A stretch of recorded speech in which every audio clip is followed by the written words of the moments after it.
Okay, right here, this is where the woodshed for the house used to be. And the bathroom was right where you're standing. That's where their bathroom was in the corner of the woodshed.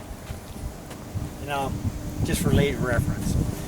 Now, there is some significance to us going in the back door of James Ellen White's house.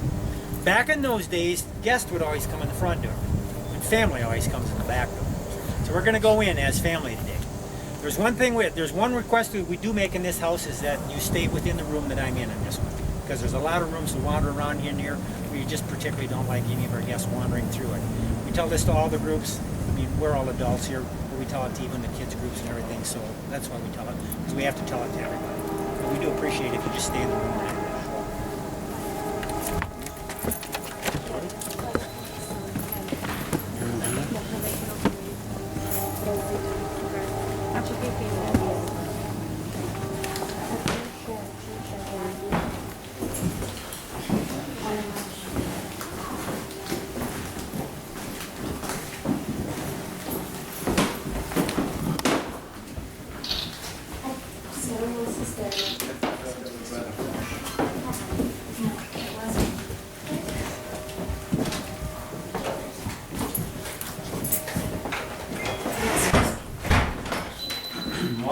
James Ellen White, I'd like to welcome you to their home.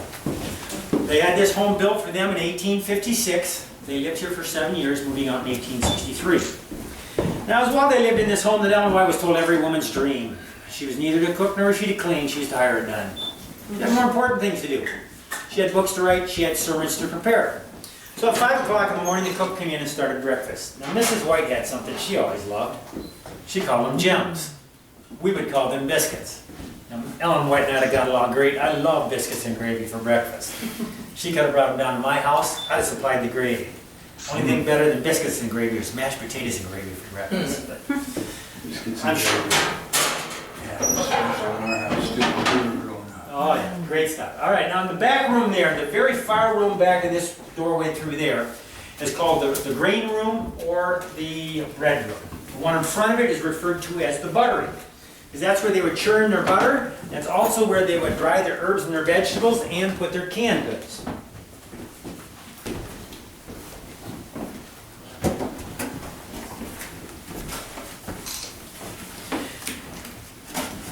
I know everybody's wondering what the hole is.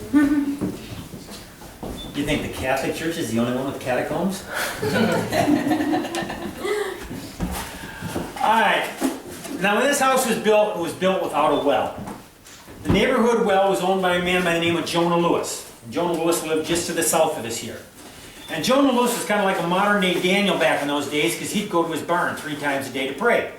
But he had the neighborhood well. So the cook would probably send either Henry or Edson down there to get water for drinking and cooking. But James Ellen White, you know, they thought that's a lot of hard work to get water for baths, for cleaning the house, and for their laundry. So what they did is they dug a hole in the backyard. Now the initial house stopped at that doorway right there. They dug this hole in the backyard, they lined it with rocks, they plastered the walls, and then they ran the eave troughs down there, and this would fill up with rainwater. So they'd have their water for their other needs. It was called a cistern.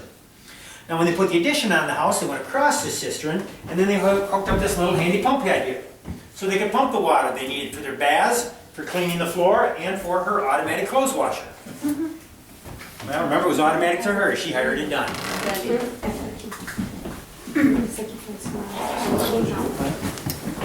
Yeah, stop right at this wall right here. I understand the Portuguese.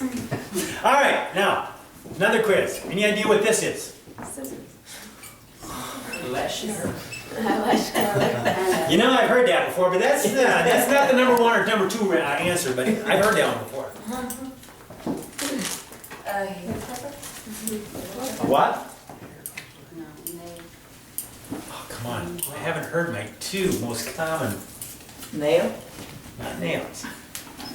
Well, it All right, looks like a modern day garlic press. Now, see, that's the number one wrong answer. All right, I got the number one wrong answer out of the Is way. it a wick trimmer? It is a wick trimmer. Okay. The second most common guess is a nutcracker, but that's because they stick it by the nut bowl. Oh. But yeah, it's called a sniffing snut.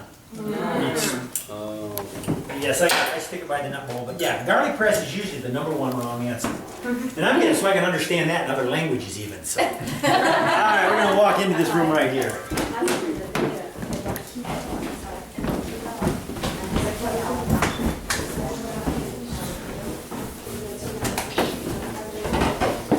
Yeah, we're gonna get kind of crowded in this one here.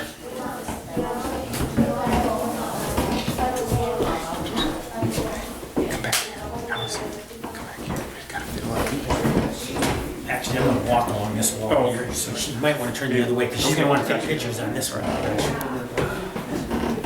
There's our pastor. Our pastor does the, looks like that, and he Change my does. impression, he looks a lot like he's our former pastor. Okay, now not only was this the first home that James and Ellen White ever owned, it's the only home that all 6 members of the family lived in. Now they had 4 boys, Henry, Edson, Willie, and John Herbert. But you know, we only have 3 pictures. That's because John Herbert was born in this house and died in this house. He only lived for 3 months. He's buried out at Oak Hill Cemetery, about 1.5 miles from here. It was also while they lived in this home that the Civil War was being fought here in the United States. Now right directly across Manchester, which is that road right there used to be a huge fairground. It was like 3/4 mile long and 1/4 mile wide, and that's where part of the Northern Army used to train. Later on, John Kellogg had his house right there in that field too. But the 2 older boys, Henry and Edson, and 2 of Joan Lewis's boys, they thought that military life was kind of a neat thing. So they made themselves drums out of a cheese container, made themselves bows and arrows, and they used to sneak out of the house to march around with the troops. James and Ellen White didn't think that was a very good thing for Adventist boys to be doing, especially because they were kind of worried that Henry was going to run away with the military. So that's why they sold this house in 1863.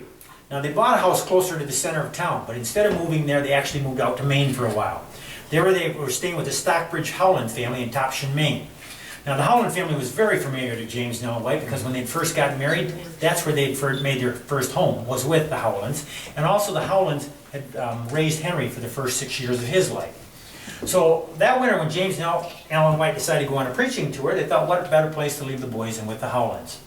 Well, partway through this tour, James White felt impressed that there was something wrong with one of the boys, that they needed to go back to Maine. When they got back there, they found out that Henry was very sick. See, the boys had gone down to the river on a cold, blustery, snowy, nasty day in November, and Henry had taken cold. When they came back to the house, instead of going into a nice warm house, he went out to a drafty shed, laid down on a pile of damp rags, and fell asleep. As Willie said later on, further driving that cold into his body. By the time James and Ellen White got there, it had developed into pneumonia. Now, back in those days, pneumonia was almost 100% of the time fatal. So Henry's dying wish, at the age of 16 years, 3 months, was to be brought back here to Battle Creek, be buried next to his baby brother, John Herbert, so on resurrection morning he could carry John Herbert to heaven with him. Because he felt that nobody else in the White family would be dead before the Lord came. That's how soon they thought the Lord was coming. Obviously, he has not come. So now the whole White family is buried out in Oak Hill Cemetery. James White died in 1881 at the age of 60 here in Battle Creek at the sanitarium. Ellen White died in 1915 out in Elms Haven, California at the age of 87. Now she had fallen and broken her hip 153 days previous to her death. And as even happens quite often today yet, older members of our society that break their hips, quite often the beginning of the end. So they knew that she was going to die for quite a while. A lot of the funeral arrangements were made ahead of time. She actually died July 16, 3:40 in the afternoon. It was a Friday. They immediately sent out invitations to all the neighbors around Elms Haven to come to a funeral there on Sunday. They had about 400 people at that funeral. The next day, her body was brought to a little town north of Oakland, California, called Richmond, where the California camp meeting was being held. They had about 1,000 people at that funeral. At 3 o'clock that afternoon, her body was placed on a train to come back here to Battle Creek. Now Willie, the mischievous son, also boarded the train with the body, and Sarah, her longtime secretary. Now by Thursday night, the train had come into Kalamazoo, Michigan, about 20 miles to the west of here. There were 2 gentlemen joined the train. One was Edson White, her other surviving son. The second man was a man by the name of George Israel. Now George Israel was the head of the funeral here in Battle Creek, so when the body got here that Thursday night, the casket was brought to his home Thursday night. It was there all day Friday, and then Saturday morning, it was brought to the Dime Tabernacle, where from 8 o'clock in the morning until 10:30 they had a public viewing of her body. Now they had 6 young pastors that acted in an honor guard near her casket. There'd be 2 there at all times, one at the head and one at the foot of the casket, and every 20 minutes they would switch. Now the gentleman that had the funeral service that day was Stephen Haskell. Now he'd been asked a month or so previous to do the funeral because A.G. Daniels, the General Conference president, was over in Europe. And if Ellen White had died sooner, he would not have made it back. Well, Ellen White held on long enough that A.G. Daniels did make it back, so he did her life sketches. But S.N. Haskell did the service. Now they had 3,500 people in the Dime Tabernacle for that service. As I said, it seated 3,200. They also had another 1,000 people outside. So when the funeral ended, it pretty much shut down the city of Battle Creek, because they'd hired every streetcar and every horse and carriage in town they could find to bring people from the Dime Tabernacle up to Oak Hill Cemetery. Now up on the top shelf there, in that cabinet there, you see the Review and Herald announcing her death. You also see the Signs of the Time announcing her death. To your far right is the funeral program that was given on at the Dime Tabernacle. To the far left, a book called In Memoriam, and that has all those facts and figures that I just presented to you. Down on the second shelf there, you see a book called Life Incidences. That is about James White. You also see a book, Life Sketches, and that's about Ellen White. There's also a bank book here that says that James White had $4,684.45. It wasn't his money. That was Review and Herald money. That was one of the reasons why James White wanted the Review and Herald Publishing Association created, because he wanted that money out of his bank account, because people were falsely accusing him that he was getting rich off from Review and Herald money. Now that would be worth tens of thousands of dollars in today's money. Also, while they lived in this home, in 1858, James and Ellen White went on a preaching tour of northern Ohio. March 14, 1858, they were at a place called Lovett's Grove, Ohio. It was a Sunday. James White had been asked to preach at a funeral. When he got done with the sermon, Mrs. White stood up to console the family of the young man that had died. When she did that, she went into a vision. And that vision lasted for 2 hours. The funeral stopped. When she came out of that vision, the funeral continued on to the graveyard, and James and Ellen White started making plans to come back here to Battle Creek. The next day, they rode in an open carriage from Lovett's Grove, Ohio to Fremont, Ohio with the Tollinsons. It was about a 30-mile trip. They spent that night, Monday night in Fremont, Ohio, and then Tuesday, the Tollinsons put them on the train to go from Fremont, Ohio to Jackson, Michigan. It was about a 170-mile train trip. On this train trip, James and Ellen White were discussing how they were going to publish this vision that Ellen White had just had. Now they thought they were just talking between the 2 of them, but somebody was eavesdropping in on their conversation. Later on, they'd find out who it was. When they got to Jackson, Michigan, Dan and Abigail Palmer, those first converts from Jackson, Michigan, came to the train station to pick them up to spend the night at their home. While Mrs. White and Abigail Palmer were in a room talking together, Ellen White was stricken with stroke-like symptoms. Now, they held a special prayer for her. She recovered enough that James White got her on the train the next day, got her back here to Battle Creek, and carried her here into this house. Later on, she was showing who it was that was listening in on that conversation, because she was showing that it was the devil trying to kill her. Now, why was the devil trying to kill her? It was the vision. Do you know what that vision was? The great controversy. It's like, why would the devil want that vision published? It's like we now have the game plan for the other team. The devil cannot do a thing that we have not been shown. Now, when Ellen White started writing that book here in this house, initially in March of that year, she could write 1 page and have to rest for 3 days. That's how great the attack was on her life. By May, she did the 10 hours in the second meeting hall, and by June of that year, she had the book, Spiritual Gifts, The Great Controversy Between Christ and His Angels and Satan and His Angels, ready for publication. Now, it's a little book with a huge title. Nowadays, I mean, she's done a lot of the rest of her days expanding the book and shortening the title until we just know it is The Great Controversy. Now, also up here, you'll see right here where Ellen White wrote on this side of a piece of paper. James and Ellen White didn't make a lot of money, and so they were always looking for scratch paper to write on. And there she wrote on that side of the page. On the other side was a cartoon. So it was like Ellen White was one of the world's first recyclers. She didn't know what recycling was about. She was just being frugal. Yeah, oh, no, that's just a copy. We don't get any of the original stuff here. Okay. That all goes to the general conference office, yeah. All right, what we're gonna do is we're gonna walk through the in-law apartment here. Watch your step as you go up, and we'll go down into the parlor. Watch your step as you go back down. Come back.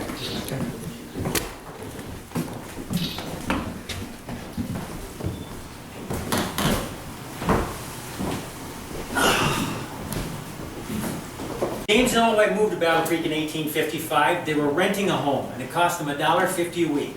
And the people of Battle Creek were just astounded that anybody would pay $1.50 a week and not own something.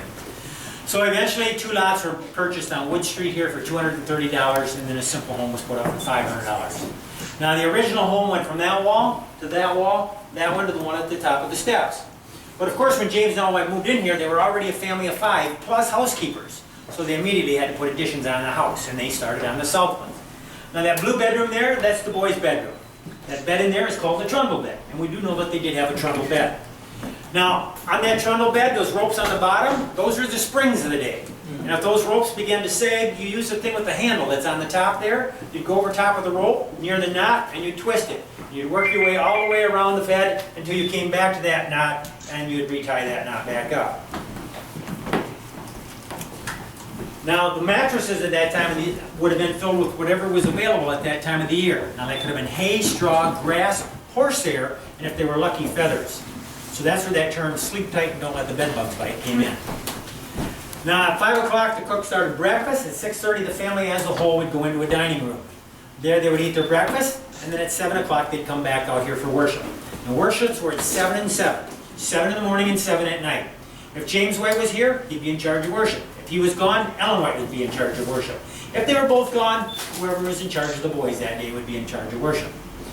Now, initially it's thought that, well, maybe they would sing some songs, they would have had some scripture, maybe had a prayer. James White would go down Champion Street with the Review and Herald, and Ellen White would go upstairs to start working.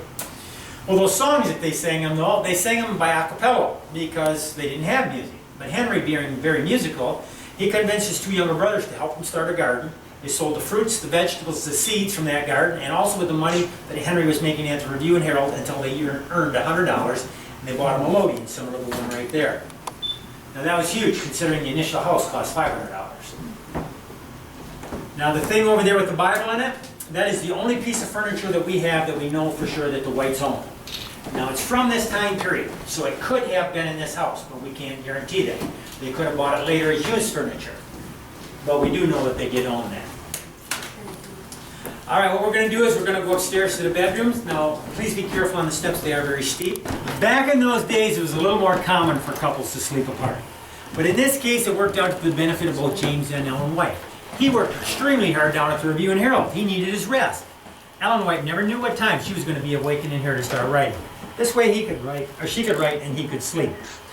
Now, this is probably the warmest room of the house. Excuse me, both summer and winter. I can guarantee it is in the summer. If this fan wasn't going behind me right now, you would be dying up here. But in the wintertime, she not only had her own stove, but she also had the stovepipe from downstairs, and she could open these vents up if the whole family was here and suck the rest of the heat off the parlor ceiling. But then there was also this. Now this thing here, pull this out and take the cup from out there, take some coals, put it in there.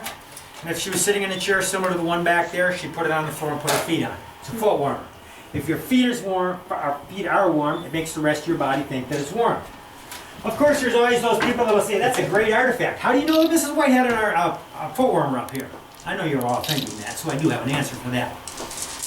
Willie, her son, when he came back to Battle Creek to write his memoirs, he said that he used to like to come up to this bedroom in his mother's house, and he would quietly play with his clay marbles on the floor while she was working. When she got done working, or he got done playing with the marbles, he'd put them in a sock and store them in her foot warmer. And that's why we know there was a foot warmer in this room here. Now the little bed behind the stove there, that's probably very similar to the one that John Herbert was in for those 3 months that he lived. And he probably also would have been dressed in something like this. Yes, little boys and little girls wore dresses back in those days. Now back in those days, they didn't do the blue-pink kind of thing. So the way that they would tell the difference between the boys and the girls was the girls, they'd part their hair in the center, and the boys, they'd part their hair at the side. If there was a bald baby, I don't know what they did. Maybe take some chalk or something, I don't know. But that's how they would tell the difference. Now the strange thing about John Herbert was, though, that for 2.5 of the 3 months that he lived, he was not named. We have letters written between James and Ellen White. She was here at the house and he was out preaching, and they would just refer to him as the nameless one. We have no idea why. There are some people that speculate after 3 boys she wanted a girl so bad she didn't have the heart to name him. Well, that doesn't make sense because it's a boy whether it's 1 day old or 3 months old. Why not name him right away? Another speculation is that maybe because of infant mortality, parents wouldn't attach to their kids if they didn't name them. You know, that might work with puppies, but I don't think it works with humans. So I guess this is a question we're going to have to ask Ellen White on Resurrection morning. Now maybe a couple of weeks down the line, because I think we're all going to be kind of busy those first couple of weeks. Now I showed you where the outdoor toilet was. Here is the indoor toilet. Here in the Urus, they call it a chamber pot. Now the Jamaicans, they call it a chimney. People from Tobago, they call it a thunderbolt. The Haitians, they call it a vase. Now I thought a vase was a highfalutin thing to put flowers in. The Spanish, they call it a basanilla. And I think it's, what is it, paniqua? Paniqua. See, I'm getting it. That's what the Brazilians, or in Portuguese, is. But I think the Australians have the best name for it. They call it a gazunda. Because it goes under the bed. Now, this is a vanity, something like they would have had back in those days. Handmade soap, pitcher of water, mirror, place for their comb, place for their towels, and chances are pretty good they would have washed their socks out just about every night, so they would have had a place to hang those. Now that chair back there, that is a chair that was given to us after the village started by the descendants of a man called Mr. Littlejohn. Now Mr. Littlejohn was pastor one of the pastors of the Dying Tabernacle. He was also president of Battle Creek College at a time. And these descendants said that when Mrs. White would visit the Littlejohns, she would sit in that chair. Now we don't know of anything that Mrs. White would have wrote in that chair because that tabletop's not from that time period. That tabletop is on there for one reason and one reason only. That's to keep all your butts out of that chair. Yes, we've had almost 50,000 people go through here in 5 years. If everybody sat in that chair, it would not be any good anymore. Now, many people, when they think of Mrs. White,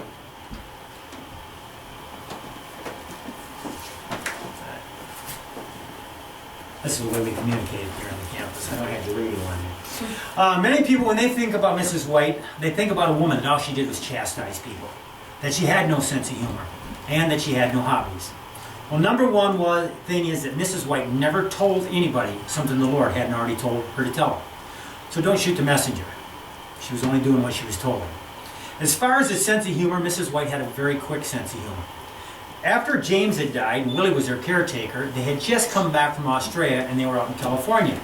Mrs. White was asked to preach at a church out there one time, so she asked Willie to bring her there. Well, partway through the sermon, she's noticing that the congregation is distracted. Some of them are smiling, and they're even kind of looking behind her.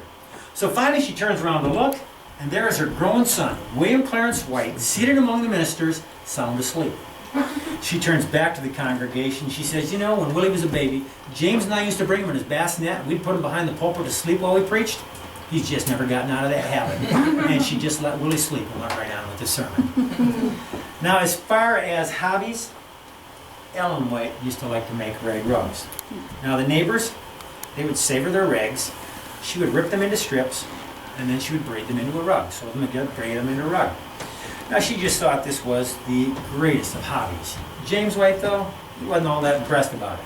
Especially when he would come home from the Review and Herald, he would open the parlor door, and there would be his wife sitting on the floor with a pile of blue rags, a pile of red rags, a pile of green rags, a pile of white rags.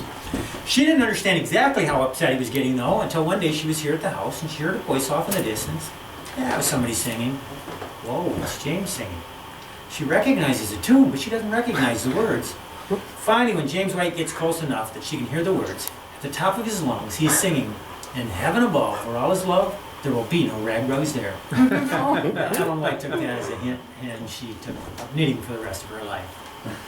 Now here in Battle Creek, we don't treat this village as a shrine. We don't treat this room as a shrine. But one thing we like to do before we leave this room every time is we like to have a rededication prayer of our life to the Lord.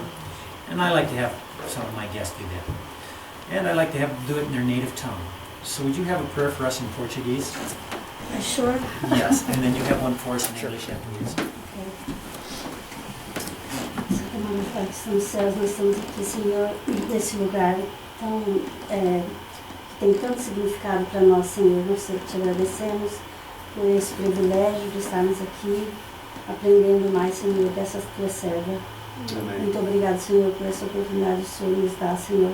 Obrigado porque ela deixou, Senhor, muito que o Senhor quer que nós façamos, ela deixou escrito para nós. Obrigado por isso, Senhor. Te peço e agradeço em nome de Jesus. Amém. Father, you are indeed the great and awesome God. There is none greater, there is none more kind, there is none more powerful, more understanding.